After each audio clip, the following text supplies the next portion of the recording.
My name is Kujo Yankson. Let me tell you how to turn back time. You can now bring back all the fun, all the excitement, all the controversy of the Super Morning Show and all your favorite Joy shows when you go to myjoyonline.com/podcasts. Just select your favorite show and bring it all back again. Joy 99.7 FM, radio for discerning listeners. It's radio, Joy 99.7. Let's move on to the other conversation we have for this morning. It has to do with calls for a constitution review. So there are those who are saying that we probably should have a complete overhaul of the constitution. Throw away the 1992 constitution and bring in a new one, a completely new one that will work for our situation. But there are others who are saying, let's hasten slowly. The president is one of those who believes that we should hasten slowly. But joining us for the conversation this morning, we have Bobby Bansing. He's a lawyer. And then we also have Dr. Hazel Berard Amwa, who's famous for her notes and publications on thought and thought leadership. She's an author, HR professional, chartered insurer, and lecturer. We also have joining us Dr. Kwame Asasante, who's a political scientist at the University of Ghana. We'll be getting into the conversation straight away. And I'd want to start with you, Bobby Bansing. So what do you make of the calls for a new constitution? Good morning, Israel, and good morning, fellow panelists and to your viewers. Well, I think that it's a call that has been made for some time now, not without basis. A very popular Supreme Court judge said that the Constitution is a living organism and that it's subject to growth. And with every human institution, as you grow, there are old things you need to shred and new things that you need to adapt. And the circumstances that led to the promulgation of the 1992 Constitution, we cannot say that all those circumstances are prevailing now. All right. We have tasted democracy for 28 years or so. And so there are things that we have come to accept are the downsides of democracy, which may not have been contemplated by the framers of the 1992 Constitution. So I believe that the call is in the right direction. But to what extent the change ought to happen is a subject of another debate. All right, so let me bring in Dr. Kwame Asasante, and I'm putting the same question to you. Okay, so Dr. Kwame Asasante is on phone. Dr. Kwame Asasante, what do you make of the call? I'm putting the same question to you. Hello. Yes, good morning to you. Good morning. Please, if you could speak up a little bit. All right, so what do you make of the call for a new constitution? Good morning, Israel, and good morning to your viewers and listeners.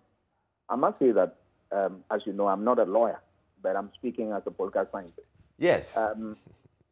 In fact, this conversation, Dr. Kwame Asasante, this conversation really it shouldn't be restricted to lawyers. It's not about lawyers, because every one of us would have a say when it comes to the Constitution. Yes. I was just trying to build my point from that. Sure. So we can proceed. What I'm saying is that if you are calling for a total change of the Constitution, then I have a difficulty. Because all right.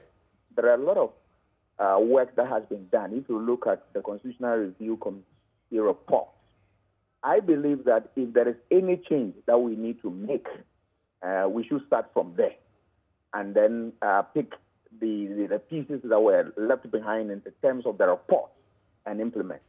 Yes.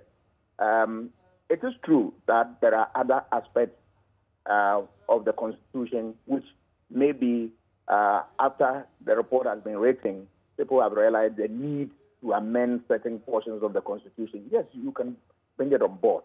But as to, if you like, throwing the whole Constitution away and coming out with a new one, that, to the best of my mind, is a bit difficult to accept. All right, now let me bring in a bit of context for those who are saying that we need a new constitution altogether. They're talking about the fact that, and Bobby Bansing alluded to that. He said at the time we promulgated the 1992 constitution, it was within a certain context. For me, I like to situate it this way: we had, you can say, maybe a dictator in office, or someone who people felt that if we we had to find a way of easing him out nicely by putting in place some perks for him and for the president at the time and his appointees, so that they will be willing to relinquish power so that we can transition to the next phase if they lose an election. So let's come up with a constitution that suits that time and that purpose so that, yes, we can have political stability. There are those who are saying that we've had that political stability, or the 1992 constitution has achieved that purpose. And so we should get one that is more development oriented. This is something that Kofi Bentil of Imani Ghana has had to say, and which is why, or this is the basis or the context for those who are calling for a new constitution altogether. Dr. Kwame Asante, I was just getting you to appreciate the context. Yes, please, can you come again? Difficult to hear. The line is a bit faint. Okay, sorry about that. I've had a lot to say, but really, the point I'm making is that those who are calling for a new constitution are saying that the 1992 constitution was promulgated in a certain era and for a certain purpose, and that it has achieved its purpose for us to attain political stability, which was a problem at the time. Now that we've attained political stability, let's look for one that will bring us development. Oh, that argument is also problematic in the sense that all right, it is true that we have some difficulties as far as arrangement of the provisions are concerned. But it is also, it is equally true that this constitution has served us well and continues to serve us.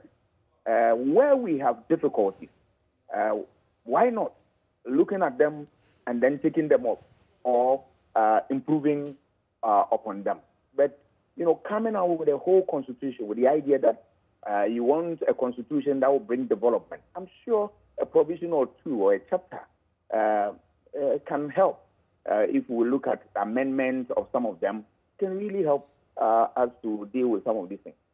There are some which I think, not necessarily the constitution, but there are certain laws of this country that can also help us. If you look at the law that says that we should be able to, and that one I'm sure is also a constitutional provision, that we should be able to elect our MMDCs, which we attempted last year to do, and you know, through the referendum, and it did not work. It's a golden opportunity we missed. I believe that going forward, we should bring back that conversation and start the process. All right. Development is a big concept that if you want to look at it and you think you can craft a constitution that will really cover the length and breadth of that concept, it's also a difficult one. But gradually, if we look at the constitution and pick the bits and pieces, thank God we have Professor Yajo's report there that we can start with and look at the few areas that we can work with them, and as time goes on, we build the whole process and have all the fine details incorporated in our constitution. I think that is the way to go than changing the whole thing and then, you know, telling ourselves that we want to bring a constitution that will stand the test of time in terms of development. Then I think we are taking more than we can handle. All right, let me bring in Dr. Hazel Berard, who is coming from the corporate sector, from the corporate world, and she has achieved quite a bit. She's accomplished as an HR practitioner. She's worked with several multinationals. So I want to bring you in from the perspective. What do you make of the calls for a new constitution? Thank you, my cherished listeners. I think it's time that we actually review the Constitution. What's my take on that? I think that every law, every policy from time to time has to be tested against context. Because since 1992, how many years now, the world has changed significantly when it comes to governance, when it comes to policy. If we don't have a look at the Constitution to practicalize and test what still works and what doesn't work anymore, then we have a problem. Now, let me take the context of the development aspect of the Constitution, for example. I personally have a big problem with how development is moving very slowly in most African countries. Why? Because accountability is not fully executed from expectations, from promise to actually delivering on them. So we seem to have some loose ends when it comes to driving accountability.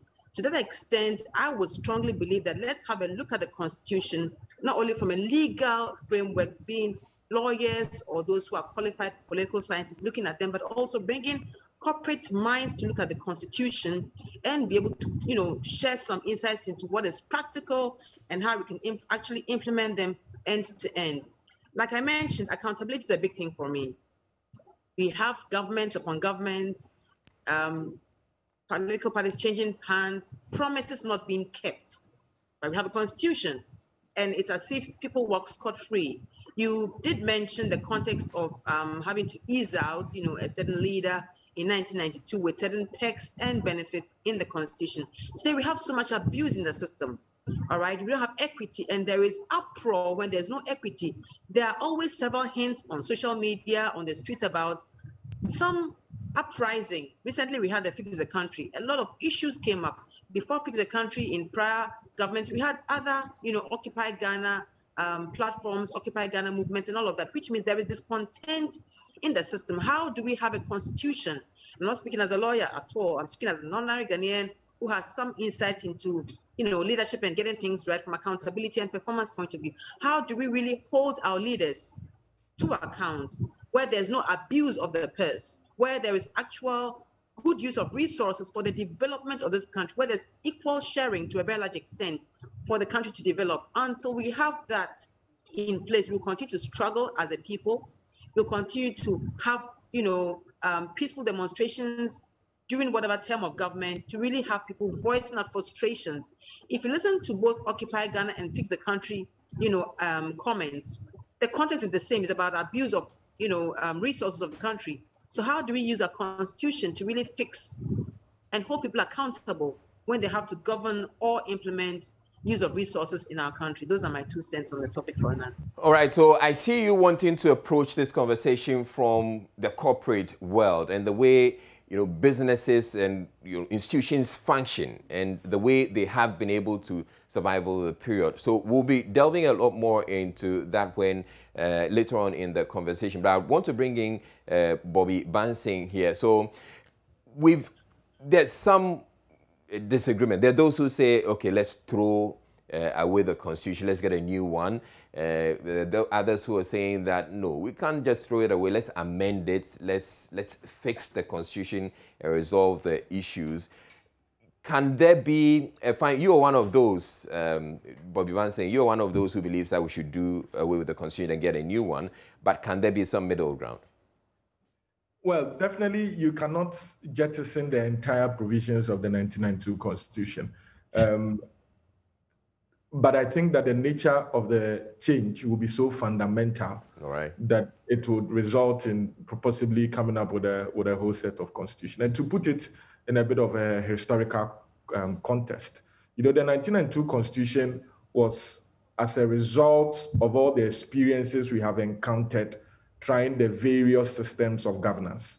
So you would see in 1957, a lot of power was concentrated in Kwame Nkrumah, who was the first president. So much so that he could remove a chief justice at his whims and caprices for the fact that the chief justice had released his political opponents. So there was a coup d'etat. We came to the 1966 Constitution where there was a mixture of, okay, we didn't want so much power in the president, so let's give some power to parliament. So we have Edward Akufo-Addo as the president and Dr. K.A. Buzia in parliament, so that there was a division of powers. Unfortunately, that lasted for only 3 years. So we can't say that we really experienced the downs and the ups of it because there was a coup. Now in 1979, we said, let's separate them completely. Let's go back to the Kwame Nkrumah era. This time, so no member of parliament could be a minister, complete separation under Liman's government. And you recall that in 1979, one of the reasons that justified the coup by Jerry Rawlings was that, for example, the executive presented a budget in parliament and parliament refused to approve the budget. And so for some time, we didn't have government agencies being able to carry out the affairs of government because of the complete separation. So the 57 experience, 66 experience, then the 79 experience, Then the Consultative Assembly in 1992 said, let's try and find a middle ground where there is no complete separation of powers, but there are checks and balances. And so one arm of government, the executive, should have some supervisory role over another arm of government and vice versa. So it is clear that that was the intention of the framers. But if we sit now, do we see whether or not that has happened? So for example, they said, let us have an auditor general who would be able to audit all government entities. But that auditor general must be appointed and can be removed by the president. So you have, before Mr. Domelevo, I dare say that no auditor general had been bold to touch directly any member of the presidency. But we all know Mr. Domelevo attempted to do that, for lack of a better word. And we know what happened. Whether it was intentional or not, we know what happened. So we sit down as citizens and say, okay, we wanted a constitution where we would have an auditor general who would be able to check whether the presidency is spending our monies right.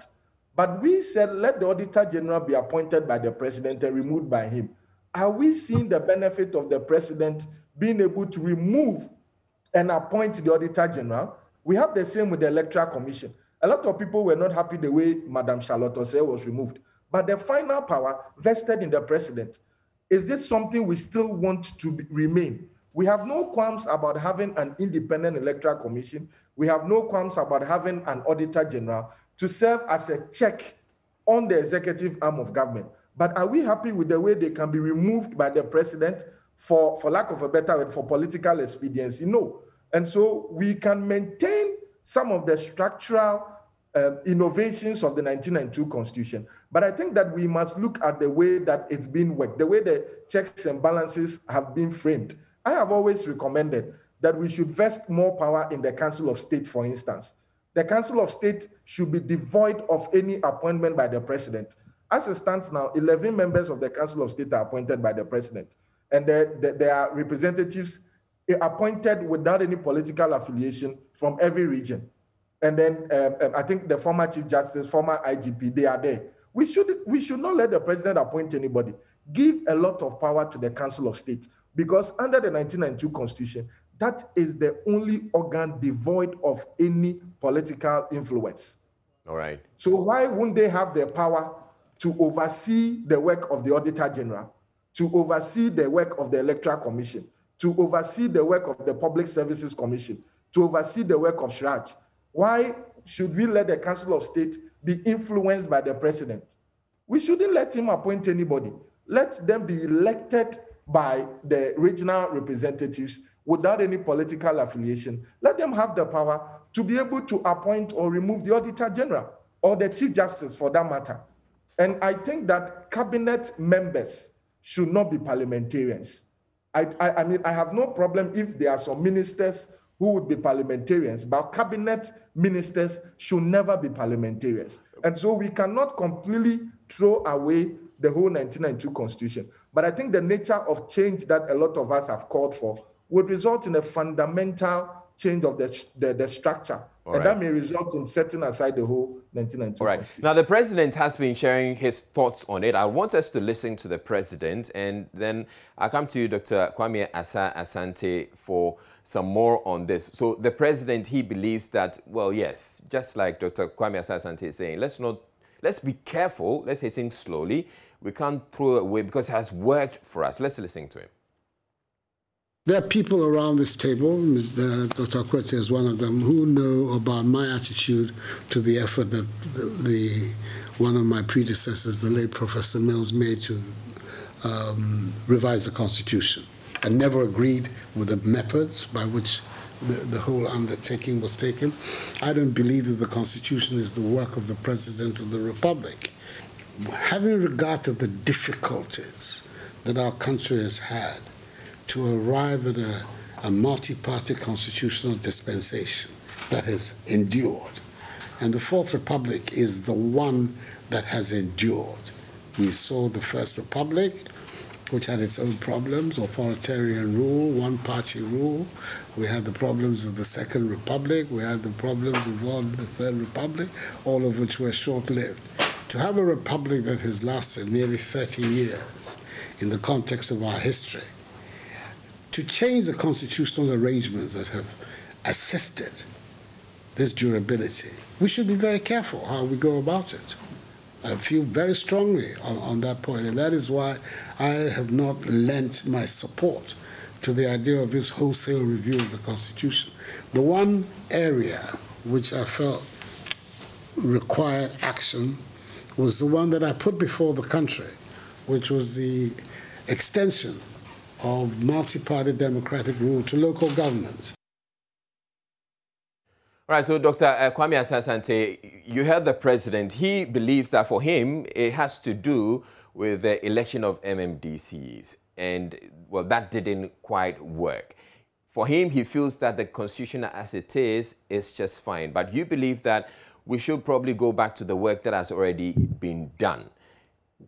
Your thoughts on what the president has had to say and the way forward? I support the president's position because a lot of work has been done by Professor Piaggio's committee, which, from look of things, we are trying to, for want of a better word, wish away. But I think that we spend a lot of resources in putting that document together. A lot of research work went into that. So I believe that for starters, we should go for that and see how best we can manage that. All right, but when we are done with that, if we you've can heard, look at other places. But I believe that the issue that the president talked about, the election of MMDCs, is another critical point, in the sense that if you look at that aspect of the Constitution, that is where I feel it is also a big problematic, because you have a system that elects people at the national level, but when you go to the constituency level, the district level, there's something different. Let us remember that the grassroots, at the local level, we need a lot of development. So if we are able to elect our own DPs, for instance, we are able to trigger a lot of processes that will bring about development that we need, that will also help to build this country along certain lines. All right. So you said I support the call by the president. Okay. So Dr. Kwame Asante, look at it carefully. Yeah, you support the call by the president, but the president is saying, as far as he's concerned, the one thing that he would want to see changed is the election of MMDCs. But there's a whole lot more work that has been done, and for him, that doesn't sound that exciting. He doesn't think that is something we should be looking at as of now. Yes, I support that position. But in addition to that, there are other areas that we can look at. Some of them not necessarily in the Constitution. There are certain laws that we can also amend to create room for certain, development to take place. Take, for instance, I don't know the specific law, but if you look at the system, the electoral system that we have, the first past the post system, which allows us to have a winner, one candidate to represent winner takes all constituencies at one constituency at a point in time. You realize that this is something that has really prevented a lot of women from, being members of parliament. Looking at that, one aspect that we can look at is that really problem. And if we are able to get our fingers on those ones properly, I think it will address a lot of challenges in the area of gender and its development. All right. Let me bring in Dr. Gisela Amwa. So for you, you would want us to approach it as like corporate, the way corporate institutions go about these things. Let's start from there. In corporate institutions, for example, when you have, let me take the issue of governance and accountability once again, because that's very important. And we always talk about corruption and, abuse of resources in this country. So in a corporate institution, for example, even if you have a managing director or a CEO, you have segregation of duty. So you have those who govern or who audit the accounts of the business, those who check for ethics and compliance, being accountable to a higher power. In this case, I like the reference that my brother Bobby Benson made to the Council of State and the powers that have to be vested in the Council of State. So there's independence. So there's no, dilution or subjectivity arising thereof.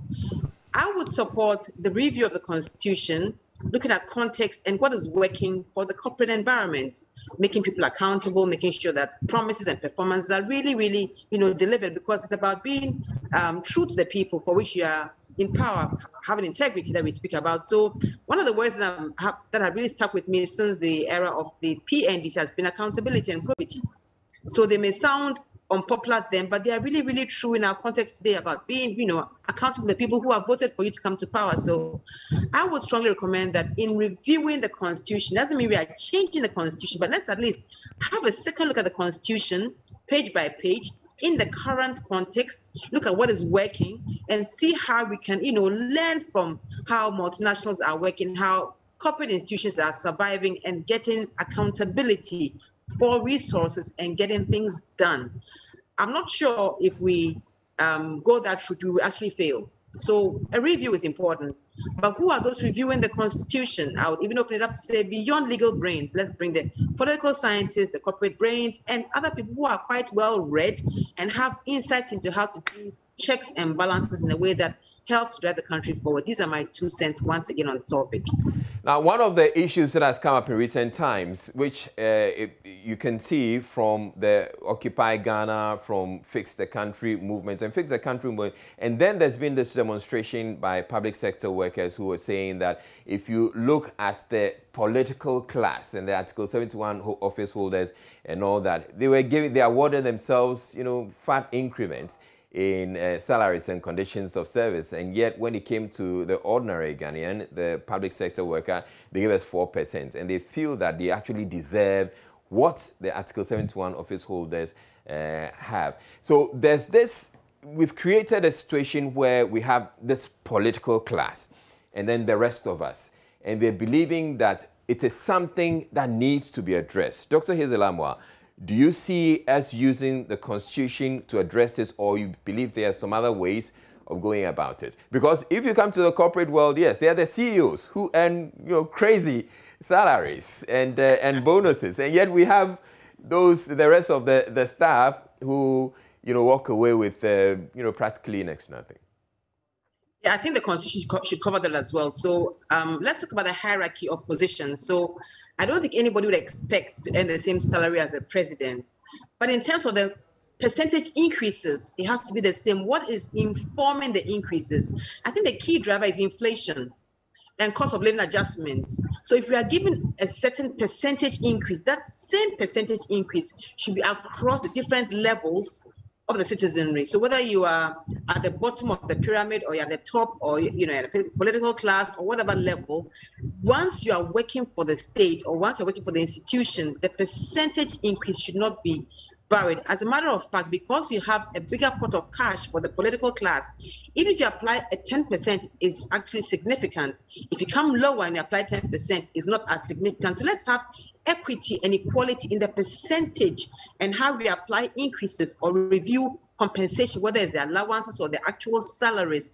Let's have some, commonality, let's have some equity, some equality in the application. So I would recommend that in reviewing the Constitution, if you're looking at how we review compensation of all civil servants, let's have a guideline that says it's about cost of living adjustments, about inflation as a major guideline. And once upon a time or once in a while, let's review the whole salary structure to say that where are the gaps and why do we have these gaps? And does it make sense to have these gaps? Because when there is dissatisfaction and people are upset about conditions of service, there's an uproar. And we're sitting on a time bomb that we have to be very mindful of. If I tie it back to corporate, that's why we have, people going on strikes and people shutting down and having all kinds of, go-slows at the workplace. You don't want that in a country like Ghana. So how do we review the Constitution, taking that aspect also into consideration? Now, Bobby Bansing, would you subscribe to having all public sector workers and Article 71 office holders being put on the single spine, for instance? Usually, I was hoping that I could get a bite on the president's sure, go ahead. If you may.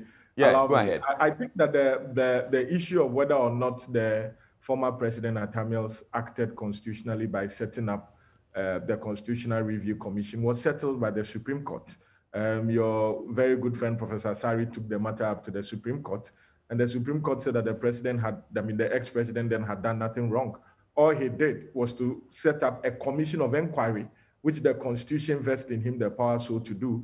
And after the commission has come up with the report, then it will be laid before Parliament, which is what the Constitution says, that it is only Parliament that can initiate that level of change in or amendment in the Constitution. So the commission set up by the president did not intend to change the constitution, but to come up with recommendation for Parliament to look at for the change in the constitution. So that matter was settled by the Supreme Court. Well, the president is a very good lawyer, a lawyer of very long standing, so he may share or disagree with the position of the Supreme Court. But as long as that remains, it binds on all of us. I wanted to make that point. Sure. Now, the issue of the public servants being put on the single spine, I think that Dr. Hazel is better placed to make that analysis, and I agree wholly with what she said. I have never been, well, I almost said I've never been a public servant, but I teach in the law school, so I don't know whether I qualify as such or not. But I think that it's a matter that is worth looking at. This is not the first time that people have or public servants have objected to the amount of monies that Article 71 holders are having. You remember under President Kufuor's time, just before he handed over, it came out that I think it was Chinwe Hesse's committee, that had approved emoluments for increments, legislature, and then the executive. And there was that also public outcry at that time.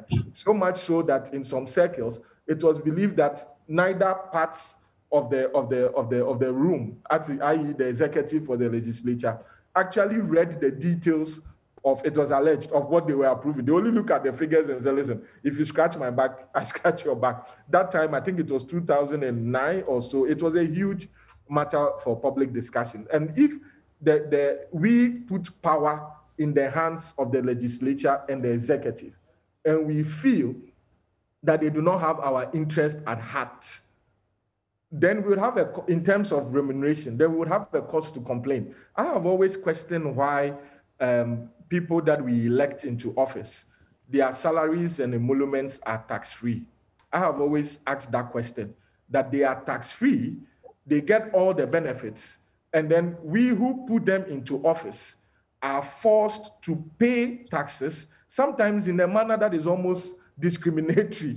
You know, I have always asked myself that question. So yes, there is a huge cause for concern. And as Dr. Hazel said, we have seen a lot of movements in pockets trying to challenge the way that the executive and to an extent the legislature treat us ordinary Ghanaians who put them into office. Before Occupy Ghana, we've had the Kumi Preko demonstrations and what have you. Occupy Ghana was apolitical without any known or accepted political affiliation. Now we've had Fix the Country campaign and Fixing the Country campaign, whichever that you take it. But it's a signal that the citizens are waking up. We are challenging the status quo. And I don't think that it should stop. I think that it should be pushed. Hopefully, the political ruling class will sense where this is going and actually call for a broader consultative discussion on every issue that we have said, so that we do not get to the situation where it is at the tipping point, where people can no longer wait for the constitutional lay-down process to go, because they say, listen, the people who are there are not minding us if we go through this process. So why don't we just do demonstration, for example, without waiting for police clearance, as the laws provide? So it is time that those in the political office would actually come down to our level, sit with us and say, let us hear your challenges. Let us work hand in hand to make sure that we have a constitution or we have a legal regime that will benefit all of us, because Ghana is for all of us. All right. And so if there are laws that we think, majority of us, because it's not all of us that are in political office, majority of us think that the laws are working only to the benefit of a few, then there's a cause for concern. Dr. Kwame Asante, we all tend to agree that there's something that needs to be done about the 1992 Constitution. But you're listening to the president, and he says, as far as he's concerned, yes, maybe election of MMDCs, if that's something we want to go on. How do we approach it? Because if we have a president who says, well, he's not so keen on an overhaul, maybe election of MMDCs, and he's a president who isn't going to come back to seek our re-election, how do we approach it? He can choose to ignore it, essentially. Hello? Yes, Dr. Kwame Asante. Difficulty here. All right, so let me repeat. I'm saying, how do we approach we all agree that the 1992 constitution, we need to do something about it. But we have the president who says what he probably may want to do, the only thing he may want to do will be election of MMDCs. But if there's a groundswell, let's say Fix the Country movement is able to garner the 1 million petition signatures they're looking for, how do we approach it if the president is unwilling to move on it? I think the way forward is the continued dialogue that we are having. I'm not sure if there is a need for a provision to be, changed. Nobody will hesitate to do that. So I believe that we should continue to speak about the subject, let people have a deeper understanding of the issue. And I'm sure with time, all of us will be able to get our points right and then decide which way to go. I think for now, that should be the prescription. You believe that the dialogue would work? The dialogue brought the Constitution into being. People sat in Constituent Assembly and crafted the Constitution. People spoke at different fora about the need to have a Constitution that gave birth to the elite consensus that brought the 1992 Constitution. So dialogue is always the key. We need to cultivate the habit of engaging our people in any issue that we want to talk about. And that's the way to go. Dr. Hazel Amwa, what would be your approach? Open it up for citizenry to look at the Constitution and give their inputs. You want people to be warm to the idea of a review. We have a lot of learned and educated people in the country who have a strong opinion and have a strong voice. So I would say that let's really open it up for review, collect all the ideas, and then take our time to put it together and then consider it before Parliament. Bobby Bansing, well, how would you say we should go about this?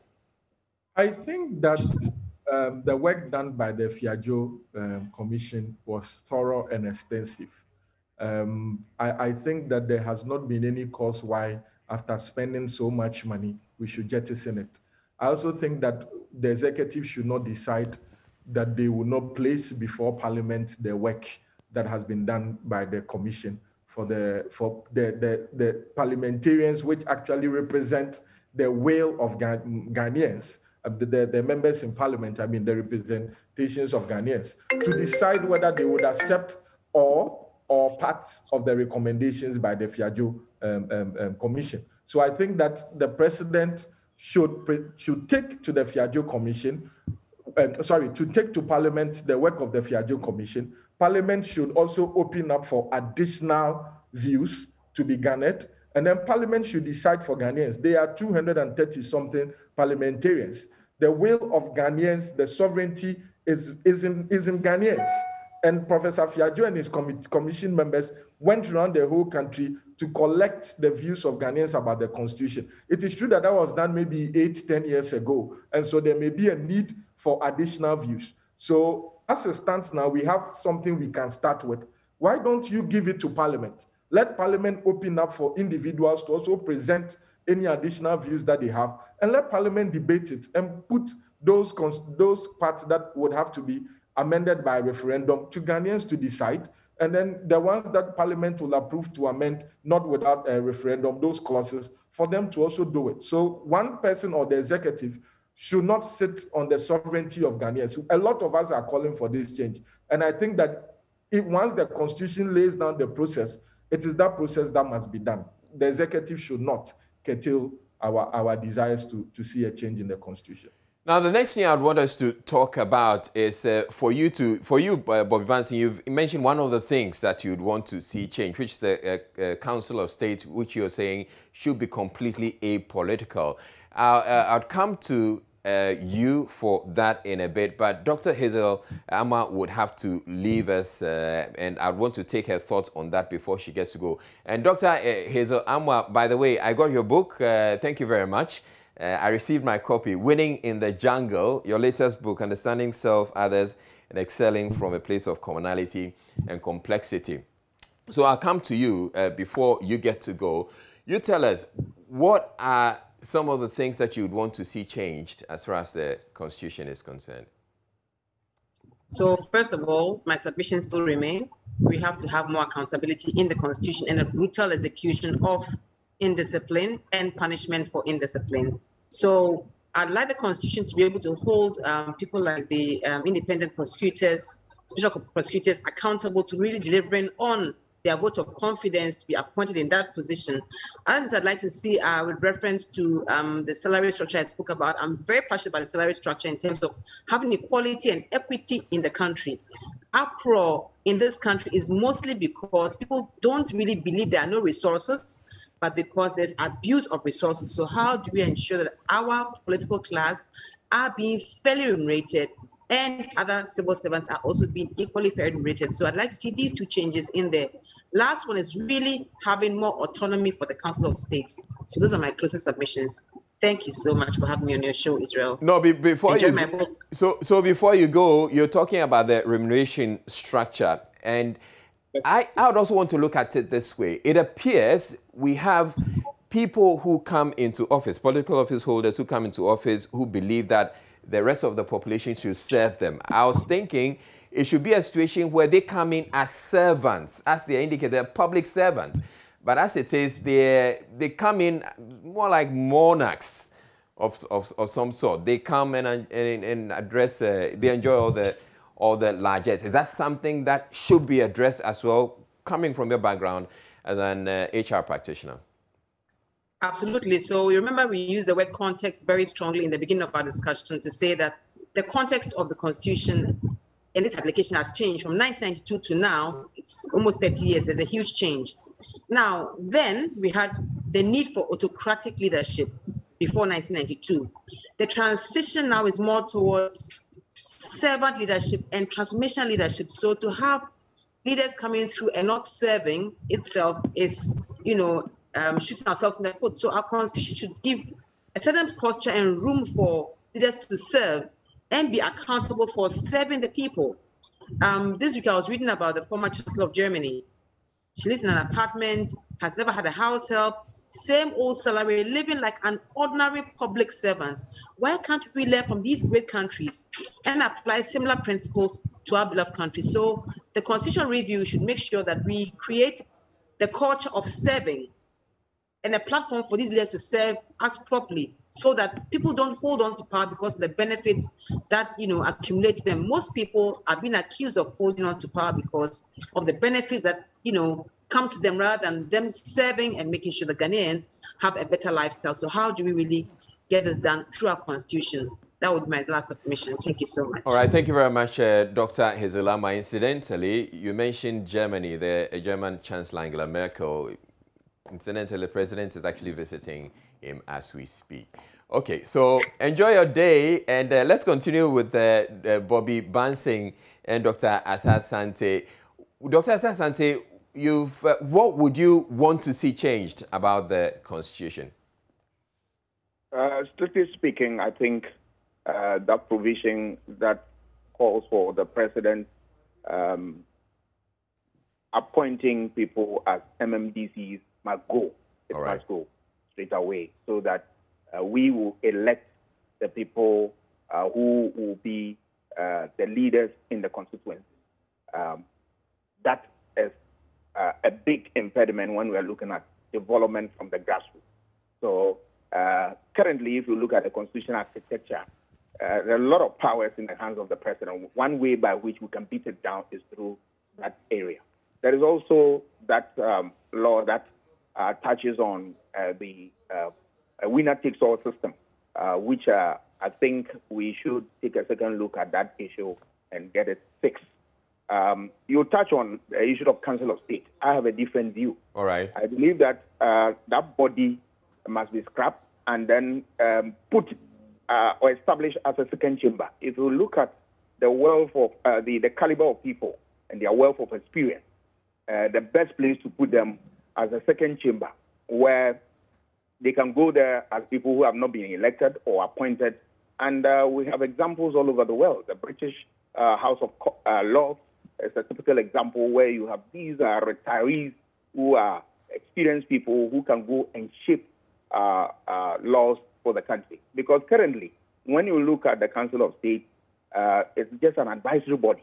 And I believe that if we want to make the best out of this group of people that we have, we should put them as a second chamber. We'll put them in a second chamber so that they can really give us their last national service for this country.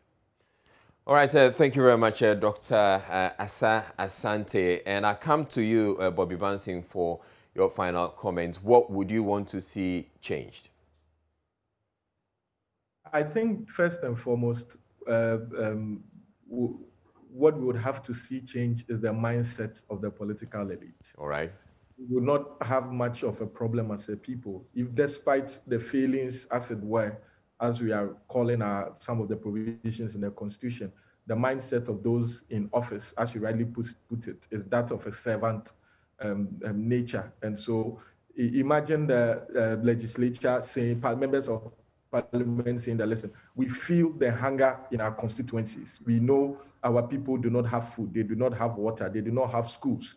And so we would refuse to take increment in salaries, or even though the executive is proposing it. Imagine the president saying that all members of his government should not take salary increment for 4 years, or whatever money that would have been used for salary increment. Each member of his government should use it for a particular project. We do not have to wait for a pandemic to say that we are refusing increment in wages or we are not taking salaries. Majority of Ghanaians are suffering. We live under the below the minimum wage capital. And so if those in government have the means to make life better for us, I think if they start from that end, there will be a less clamor for a change in the Constitution. Because as has been said, the most important thing is the fact that we do not see development. We only see the provisions in the Constitution being used to better the stakes of those who are in office. So if the Constitution remains as it is, but we see development in the hands of the ordinary Ghanaian, then there will be less clamor. Singapore has had the same Constitution for over 60 years or 50 years. They've never, they have a national development plan that, irrespective of the political party in power, you cannot change it. And so I was there sometime and I didn't even know they were having elections. There was no rally, nothing. Because what is the new thing you are going to say? Everything that you would do has already been set out for you long ago. So I think that beyond that, we should focus on the national development plan. And instead of changing, then we have the National Development Commission. So instead of changing the constitution of that commission every 4 years or whenever there's a change of political office, I think that it should also be given that level of independency so that they come up with a long-term agenda made up, which will be agreed upon from all persons from the political divide. Every person should contribute. Let us give our politicians the agenda that they must follow. So that when we vote you into office, one party cannot come and say that Vision 2020, and another party will come and say that Ghana Beyond Aid, which is which. And so if we have a national development plan that is set up by the National Development Commission, which exists without any political interference, and say that we are giving ourselves 25 or 30 or 50-year national development plan, which cannot be amended by any political party without a referendum or without parliamentary approval, I think that will go a long way to help. Do you get a sense that the political class are interested in relinquishing what they're enjoying right now, the largesse that they're enjoying right now, the status quo?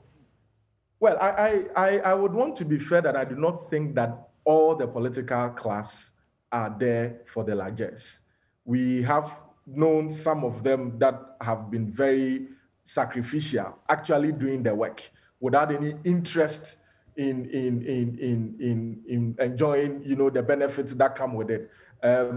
Sometimes we name and shame, so it's also good to name some people that I can personally say. Right. I don't have any direct contact with him, but I have followed the career of somebody like Dr. Okoboy. If you look at him, he has not changed from as the medical doctor to becoming a member of parliament, becoming deputy minister. He's still there with his people, providing that kind of support. I think Dr. Obane Boamatu, I saw him in that era, also still providing that kind of support. And so you see that it is not all of them, but it is, you cannot also not say that some of them will just refuse to give that level of control they have over our natural resources. Because whether you like it or not, it boils down to this. If Parliament can approve or must approve international business transactions, and yet one person can come and change it, and he doesn't care what happens if he changes it, because if there's a judgment that it will not be paid from his pocket, then we have a cause for concern, because it is rumored that when there's a change of political power or a new political party takes over, they look at all contracts that have been awarded. They say, okay, maybe this one was awarded because of the influence of A, B, C, D. So the person is not qualified. They will terminate it. They don't care where the judgment debt comes from, because they will not pay. Then award the same contract on different terms to somebody that maybe is aligned to their political beliefs, and then make whatever they will make there. And so, yes, it is true that that happens, but I believe that by and by, as we make this dialogue, as we push for the change, we will get to a day where they have no option than to let the will of the ordinary people supersede their individual or selfish interest. All right, thank you very much, Bobby Bansing. Bobby Bansing is a lawyer. He lectures at the Ghana School of Law, right? Yes, I assist, yes, with the teaching of, All right. Thank you. Now, we're opening the phone lines to get you to also speak and share with us your concerns. You can call us on 030-221-16.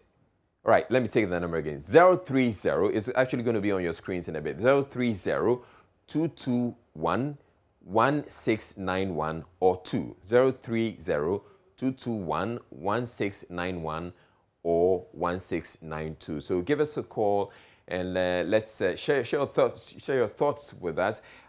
In the meantime, let's get to hear once again what the president has had to say about calls for the Constitution to be reviewed. There are people around this table, Dr. Akwete is one of them, who know about my attitude to the effort that one of my predecessors, the late Professor Mills, made to revise the Constitution.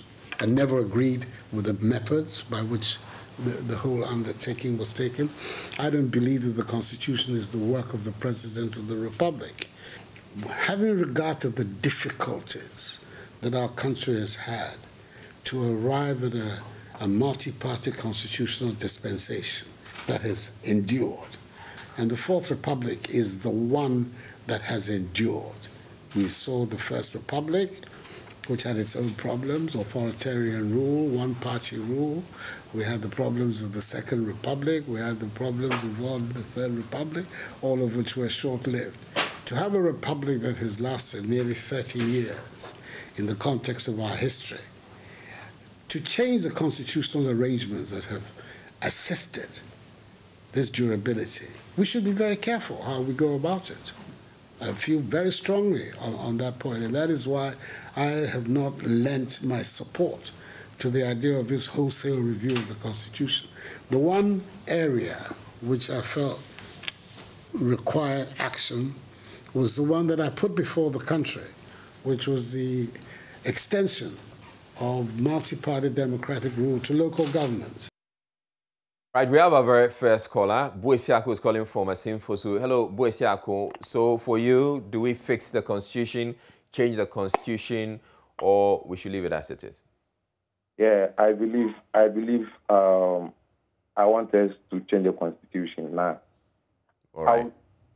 I will try to speak in our dialect, if that will be okay. But I don't know which dialect it is, and I'm not sure I can translate that. I want to speak in Twi. Okay, you're able to articulate in English, all right. So why don't you just make it clear for us? Okay. Help everyone.